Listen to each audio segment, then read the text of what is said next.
Hi there. Welcome to the Imperfect Prophet podcast for women who wonder. Frankly, as we go through life, I'm sure we wonder about a great deal. First as little kids, then as adolescents, then as young women, then as transitional women. What are we calling ourselves these days? And then you get to this point in life, or my point in life, when you're postmenopausal and wondering what's next. Wondering if the parade already passed you by. Join me, Wonder Wendy. I'm going to be your host as we talk about some of these unique challenges that face women today in a new millennium, going through menopause and trying to live a rich, full life. There might even be a few men and younger women that want to listen in too. That's okay.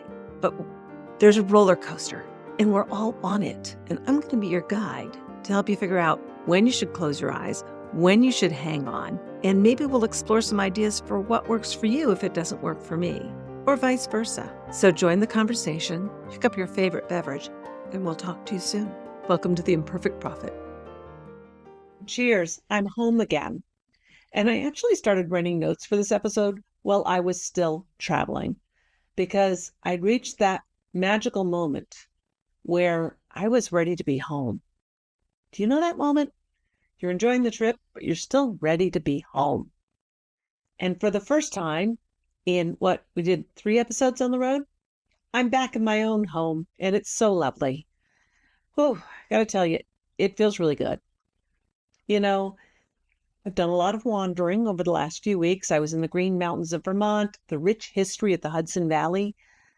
Oh, I even went to Fort Ticonderoga. Those of you who follow me on social media may have just seen the reel that I post about that.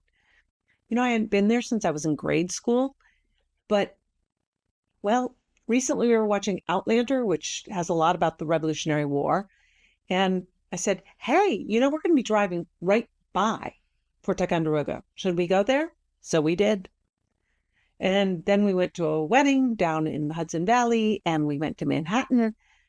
Oh, and last but not least, we were in Charlotte, North Carolina. Quite a trip. And as you saw, I've recorded episodes in broad spaces and temporary addresses. We made memories with grandchildren, celebrated my cousin's wedding. Oh, I got my Broadway fix, thank goodness. 3 shows, 2 days. That's a lot, but it was very cool. And then we all went to Heroes Con, or Skip and I went to Heroes Con. And that was his happy place.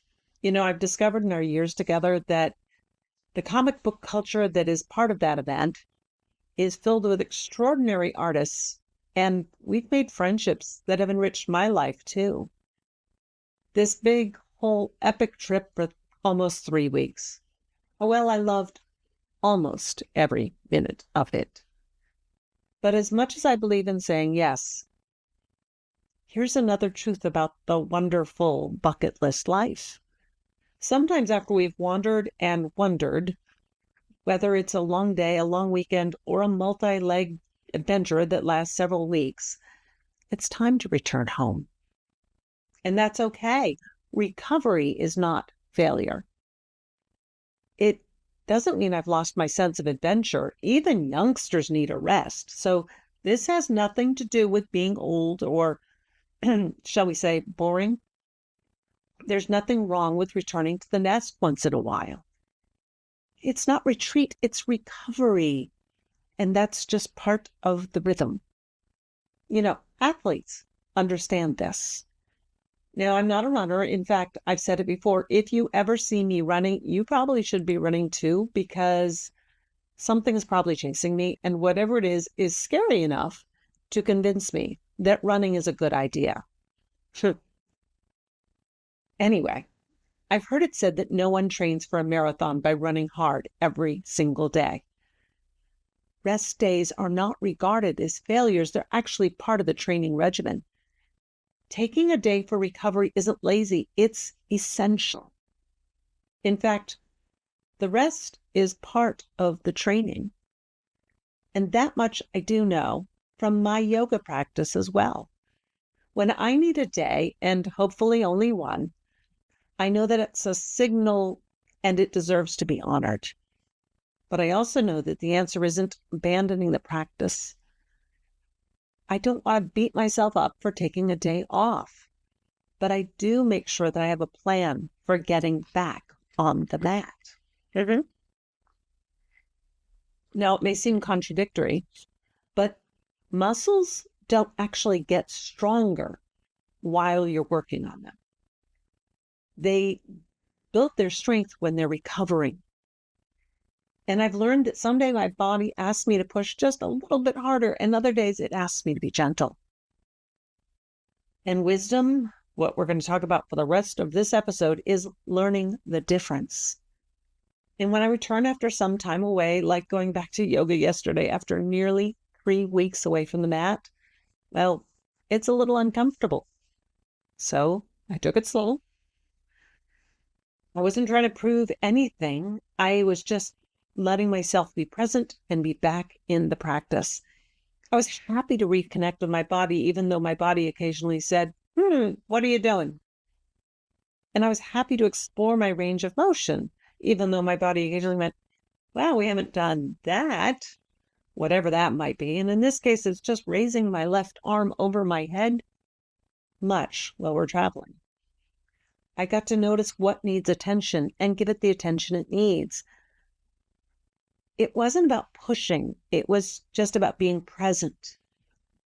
And sometimes the bravest thing I do on that yoga mat is simply showing up again the next day. In fact, this morning, I was back in the studio again, still moving a little gingerly, still negotiating with muscles that apparently have some really strong opinions, but I was grateful to be there.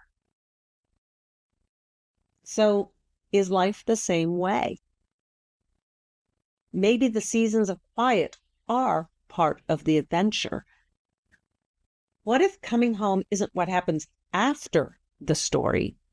What if that's part of the story? What if rest and recovery aren't the interruptions? What if they're essential chapters that lead you to the next part of the book? After you get home, you got to do more than unpack the suitcase. You got to let the memories settle. Reflect on the souvenirs. If you're like me, there's always souvenirs in the suitcase. Maybe it's a new baseball cap or a pin for the pin collection. A pen that made you laugh in the hotel. Something like that. Remember the experiences and the moments you never want to forget.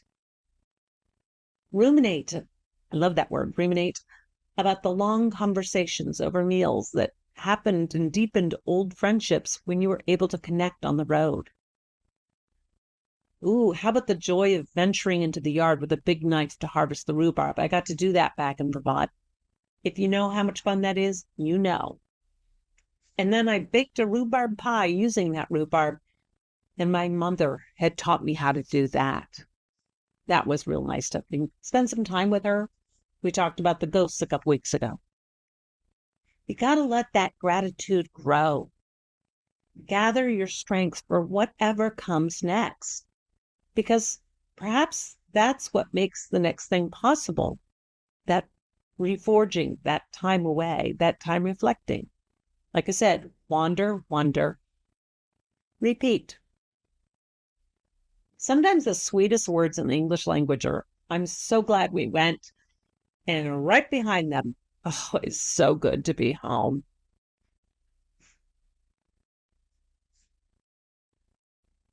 There was a time when I chased more, as if more is always better, because our culture is very quick to tell us that. If a little is good, a lot is better. If 1 is good, 2 is better. 3 is best. 4 is, well, where's the end? As one of my yoga teachers says, desires are never ending. And, well, more isn't always better. Think about it like an all-you-can-eat buffet, which sounds fabulous right up until you have to put on stretch pants or take antacids for the indigestion. Remember that cartoon where the engorged orange cat reclines and says, I can't believe I ate the whole thing. Garfield, right? You've seen him, the big orange cat. Eventually, I realized that just because something is available doesn't mean I have to consume all of it. A few bites of something extraordinary are far better than a gluttony of mediocrity. If you drink too much, you end up with a hangover. And that's perhaps true of life as well. You don't want that bloated, gluttonous feeling. You don't want that hangover from life. But if you're constantly chasing the next thing, you never really have time to savor what you've just experienced. At some point, you have to push back from the table, take a breath, digest, and savor what was really good. Remember, and maybe even just tell the stories. And you know what? That even works when you're talking about food. Remember that amazing rhubarb pie we had. Because that's where the gratitude grows. Allow the time to savor and remember. Oh my, I just realized something that I have to weave into the story. When my kids were little, I was actually doing this, but I didn't know I found this larger concept. I didn't know it was a life lesson at the time. I just came up with a solution to an all too common problem.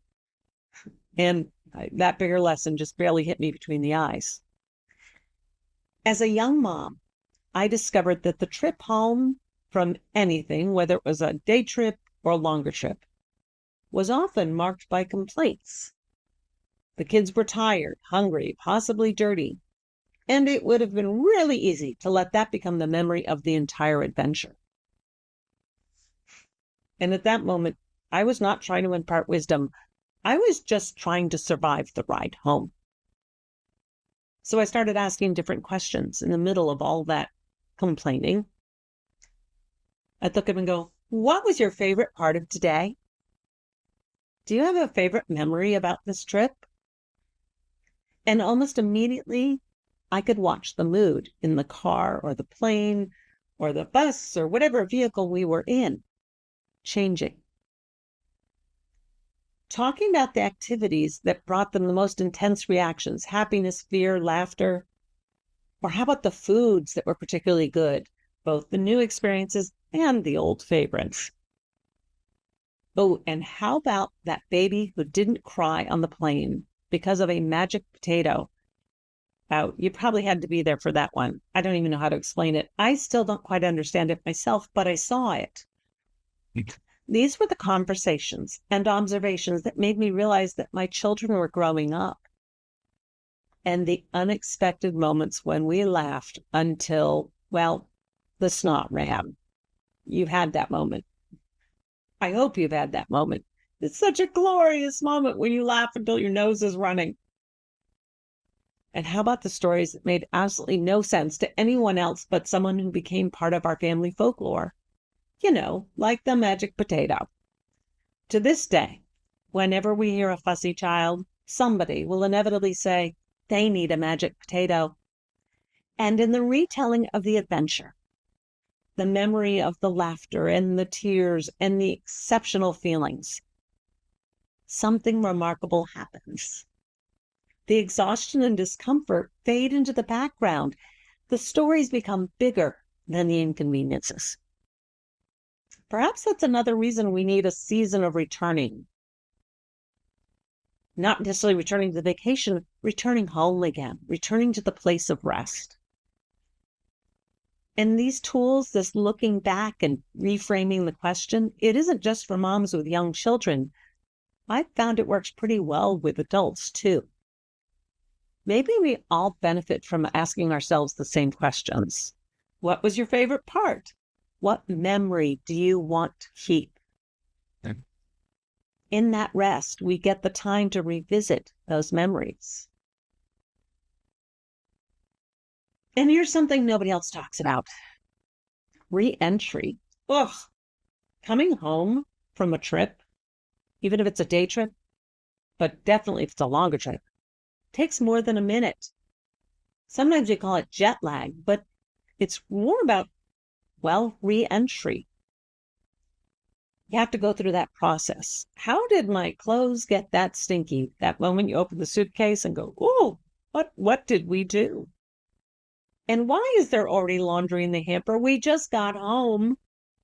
Then you open the mailbox and there's bills, ugh, all that stuff. No fun. The fun is over, or at least it can feel that way. And if you've been traveling a lot, you may not even know what day of the week it is. I'm recording this, and I'll tell you, I'm pretty sure it's a Wednesday. Yeah, it's definitely Wednesday. And what time zone are we in? This morning, I woke up at 4 a.m. because my body adjusted to Eastern time. And in Eastern time, 4 a.m., 7 a.m. And 7 a.m. is a perfectly respectable time to get up. That's when the sun and the birds and the everything are going. And I start my day. But I woke up at 4 a.m. in the dark in Arizona and couldn't get back to sleep. That part is indeed jet lag, your body moving faster than the calendar changes. Oh, and let's talk about diet. You know, vegetables may have been in short supply in a lot of our eating. A lot of restaurants, big meat plates, starches, convenient foods that are fried.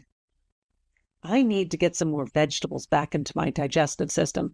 Yesterday, I had a huge salad for lunch.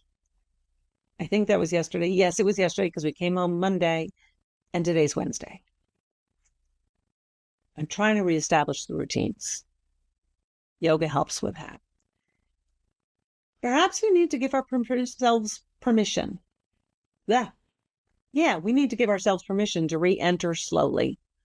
Not every landing has to be a perfect 10. You know, that whole Nadia Comaneci thing. Landing, stick in the landing, perfect 10. Did I just say my age by saying Nadia Comaneci and not one of the Simone Biles, one of the current Olympians? And I said earlier about unpacking your suitcase. You know what? You don't have to. Not unless there's something perishable. Maybe open it, see if TSA inspected it. But really, you can just shove that suitcase in a guest bedroom and ignore it until you're ready to deal with it, or until you need the guest bedroom. Promise yourself you'll deal with it in a couple days. At least take out the stinky stuff, right? At least that's what I do. I have to admit, sometimes that suitcase has stayed on the guest bed for an unacceptable length of time. But who made up that rule? I mean, it's okay. It's my guest bedroom. If I don't need it for a guest, why can't I use it however I want to? There are not going to be inspections of my progress. This is me hearing an old voice in my head, an old judgment about my cleanliness, about my preparedness, about my being good enough. Ooh, sorry, that's a different minefield. That's a different episode. But if you have people judging you harshly, why have you let those people into your house? Why have you let them into your mind? Take the time you need to recover from your trip before you dive into the trauma of, laundry. Anyway, maybe you get hungry and you wander into the kitchen, which is probably just the way you left it, unless you are blessed to have magic elves in your house, which I don't have any magic elves. So, you open the refrigerator and look inside and go, ooh, I don't think milk is supposed to look like that. Is that yogurt still edible? It's sealed. It looks fine. How about you just take some time and settle into your favorite chair and say, well, that trip was wonderful, and I am going to rest and reflect. Oh, and then another realization sneaks in. I want both comfort of being home and coffee service. Where's the lovely staff in the lounge that prepared the coffee and it was waiting for me when I went downstairs? They set up a breakfast bar and quietly cleared away my dishes with a friendly smile, adding, "Can I get you anything?" I have to admit, the staff at that last hotel spoiled me. Thank you, Weston. Thank you, T. Thank you, Morgan. Thank you, Sabrina. So many of you. Okay. When I'm home, I know I'm going to like the coffee. And that isn't always true when you're traveling. Some cups are subpar. And even though I recognize that, I still miss my magical people who just made the coffee and food appear and made the dirty dishes disappear. Yeah. Okay. I'm going to remind myself that after several weeks of different beds, a regular diet, and wonderful memories, I still was ready to go home. I'm still ready to be here. Not because I was unhappy, far from it. The adventures were extraordinary. The connections with friends and family. I talked to people I hadn't talked to in a year or two. It was fabulous. There were far too many stories for one episode, but some of them might come up later. We talked about that last week. All of it was good for my soul. And we made new friends too. And if you happen to be watching the Today Show on NBC, you might have spotted me standing behind Craig Melvin on Rockefeller Plaza. Say that one 10 times fast. Standing behind Craig Melvin on Rockefeller Plaza. But it was an experience, and I had it, and it was great. My cousin's wedding was baseball themed, and we dined on hot dogs and pulled pork tacos from the food truck. Oh, and then talking about food. When we got to New York, I had this memory of a couple of years ago going to a restaurant that had Georgian cuisine. This is not peaches and biscuits, people, not Georgia the state, Georgia the country, which is known for its interesting blend of Eastern European culture and Middle Eastern spices just creeping in a little bit. So we found a local restaurant. There are a few in New York City that feature Georgian cuisine. And it was just as good as I remembered.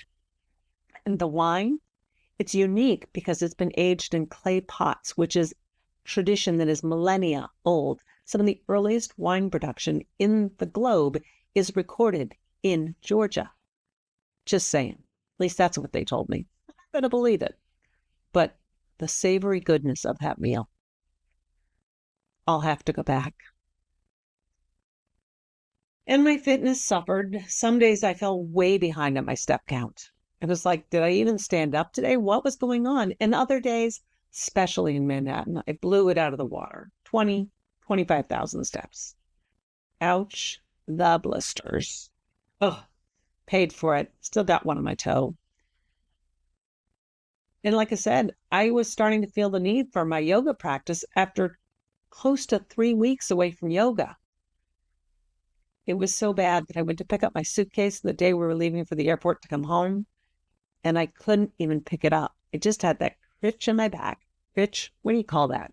Sticking point? Whatever it was. It was not comfortable. And I needed to get back to the yoga studio. That's why I was so quick to get back there yesterday. They were wonderful weeks. The trip was amazing, and I am so glad we had them. But now, it was so good to sleep in my own bed, in my kitchen, with the milk that was not so good, and my yoga mat, and my familiar rhythms, which I'm still trying to remember how I do everything. This body was craving a reset. Like I said, that's okay. Doesn't mean you're old. It doesn't mean you shouldn't travel. It means you should give yourself grace. And now we're trying to get back to a regular diet. I had a salad before we went to baseball yesterday, so I wouldn't dine at the ballpark. Consistent hydration. You can see I have a glass of ice water here. Oh, and let's just name it. I think this happened when I was younger, but I wasn't aware of it. My bowels are a mess. Travel does that. But let's take it from that to a loftier perspective. The writer of Ecclesiastes, who wrote, "To everything there is a season. Turn, turn, turn," was added to that in the 70s. And after all these years, I'm beginning to think the wonderful bucket list life has seasons too. A season to wander, a season to wonder, and yes, a season to return. Because wonder isn't a destination. It's a way of paying attention, enjoying what is already there, waiting for you to take it in. Yes, wonder can be found on Broadway, and it was, or in a piece of art in a comic book convention. It's the simple pleasure of conversations with friends, new and old. And sometimes it's found in a sparkling glass of cold water, enjoyed in your favorite chair or in your podcast studio. After all these years, I'm beginning to understand that the goal was never to create a life so exciting that you're always on the go. The goal is to create a life so rich, so meaningful, and so authentically yours that you're always grateful to come home. Never underestimate the sacredness of returning. I'm Wendy, and I'm grateful we share this journey of becoming together. And if you have a friend who is tired or someone who is afraid of the next adventure, please share this episode with them. But don't just send them the link. Tell them why. And then have a conversation. Until next time, my friends, we'll talk to you next Sunday or whenever you happen to listen. Stay curious, stay open, stay hydrated, and keep growing into your own wonderful bucket list life.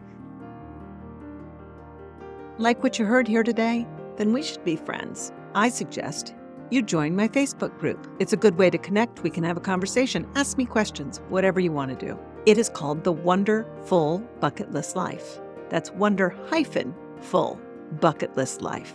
Be a bucket lister and join me on this adventure. Or you can go to my webpage, which is Wonder Wendy and Friends, join the mailing list, learn about the book I wrote, adventures that are coming up in the future, and other podcasts. I look forward to talking to you soon, and stay hydrated. Have a great day.